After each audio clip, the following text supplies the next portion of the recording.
Hey guys, இன்றைக்கி mini vlog பார்த்துருவோமா. காலையிலே எழுந்திரிச்சிட்டு ஊருக்கு வந்ததுக்கப்புறம் சரி பைக் எடுத்துகிட்டு முடிவெட்ட வீட்டுக்கு போக சொன்னாங்க. 300 எதுக்குன்னா 200 எனக்கு ஹேர் கட் பண்ண, 100 பெட்ரோலுக்கு. சரி அப்படின்ட்டு எங்கள் மச்சான் ஃபோன் அடித்தேன். எங்கே மச்சா இருக்கீங்க? மாப்பிள்ள வாடா நானும் போகண்டா, நானுமே முடிவெட்டுண்டா அப்படின்னாரு. சரி 2 பேருமே வாங்க போவோம் அப்படின்ட்டு போனோம். என்ன இது இன்றைக்கி வியாழக்கிழமை தான், ஆனால் எப்பயும் நமக்கு ஞாயிற்றுக்கிழமை தான் மார்க்கெட் அப்படின்னு பார்த்துட்டு இருந்தால் இன்றைக்கி பொங்கல் சந்தையாம். அதனால சரி அப்படின்ட்டாங்க. சரி நம்ம போய் டீ குடிச்சிட்டு இருக்கும்போது அந்தனே முடிய வெட்டிட்டு தம்பி தம்பி ஒரே ஒரு ஃபோன் மட்டும் பேசிட்டு வரேன் அப்படின்னு சொன்னார். சரிண்ணே பேசிட்டு வாங்க அப்படின்ட்டு நானும் உட்காந்து வீடியோ எடுத்துகிட்டு இருந்தேன். வீட்டுக்கு வந்தால் பாசமலை, அதோட தண்ணி பிடிச்சிட்டு வா, வீட்டில் வந்துட்டேன் நீ போய் வேலையை பாரு அப்படின்ட்டாங்க. சரி இந்த இடத்த ஏன் காட்டுறேன்னா, இந்த இடத்துல தான் நான் ஹாஸ்டல் படித்தேன். கிட்டத்தட்ட 10 வருஷம் இந்த ஊரில் தான் படித்தேன். இந்த ஊரில் இருந்து யாராவது வீடியோ பார்க்குறீங்கன்னா மறக்காமல் கமெண்ட் பண்ணுங்கள். சரி கிரிக்கெட் விளையாட போகலான்னு பார்த்தா அங்கே விளாண்டுட்டு இருந்தாங்க. இந்த கம்மாயெல்லாம் தாண்டி கிரிக்கெட் விளாடணுமா அப்படின்னு தோணுச்சு.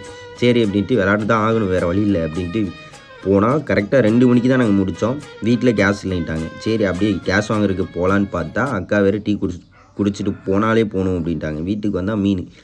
சரி அதோட ஊருக்கு வந்துவிட்டோம், நம்ம சும்மா இருப்போமா, சரி சிக்கன் திறக்குவோம் அப்படின்ட்டு சிக்கனும் திறக்க ஆரம்பிச்சிட்டோம். எங்கள் ஊர் நாடி இதை உப்பு கறின்னு சொல்லுவோம். உங்கள் ஊரில் நீங்கள் இதை என்ன கறி அப்படின்னு சொல்லுவீங்க அப்படின்னு மறக்காமல் கமெண்ட் பண்ணுங்கள், பார்ப்போம்.